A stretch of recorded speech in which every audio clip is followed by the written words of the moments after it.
Alors, dans cette vidéo, nous allons voir le vocabulaire des angles ainsi que la mesure d'angles particuliers. Alors, commençons par définir rigoureusement ce qu'est un angle. Eh bien, un angle, c'est une portion de plan délimitée par deux demi-droites de même origine. Cette même origine pour les deux demi-droites, c'est ce qu'on va appeler le sommet de l'angle. Donc ici, dans la représentation que j'ai faite, O est le sommet de l'angle. Et les deux demi-droites OX et OY, je rappelle que pour écrire et noter des demi-droites, on va mettre le crochet près de l'origine, la demi-droite d'origine O et qui a une direction X, on va la noter donc crochet OX, et la demi-droite qui a pour origine O et qui a une direction Y, on va la noter crochet OY. Eh bien, ces deux demi-droites sont appelées les côtés de l'angle.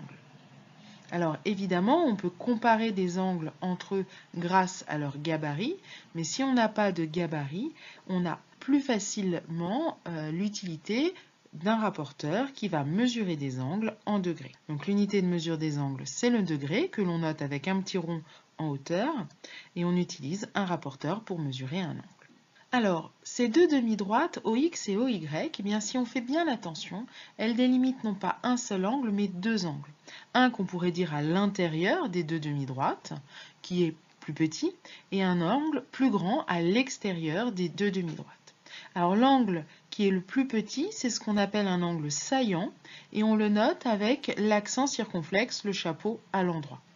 L'angle rentrant, c'est l'angle plus grand, et lui, pour le distinguer de l'angle saillant délimité par les demi-droites OX et OY, on va le noter XOY, mais ce coup-là avec le chapeau à l'envers. Alors, voyons un peu de vocabulaire d'angle particulier ainsi que leur mesure. Quand on a les deux demi-droites OX et OY qui sont confondues, à ce moment-là, je n'ai pas d'espace entre mes deux demi-droites, donc je n'ai pas de surface. On parle d'angle nul et la mesure de l'angle est égale à 0 degré. Un angle bien particulier que vous connaissez, c'est l'angle droit, qui lui peut se vérifier à l'aide d'une équerre, mais également à l'aide du rapporteur, en ayant une mesure égale à 90 degrés. Quand on associe et quand on colle deux angles droits en ayant la même origine, on va obtenir un angle plat, celui-là.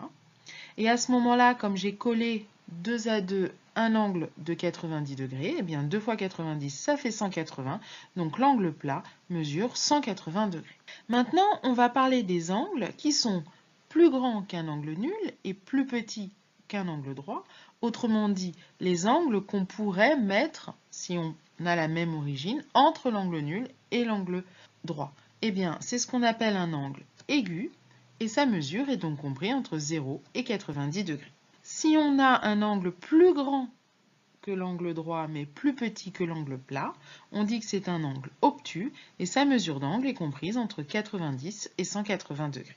La mesure d'un angle saillant est comprise donc entre 0 et 180 degrés.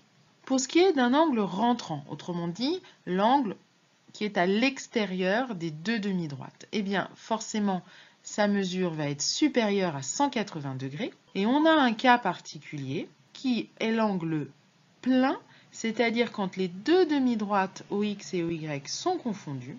À ce moment-là, l'angle vaut 360 degrés, puisqu'on peut mettre deux angles plats l'un à côté de l'autre, et donc on parle d'angle plein.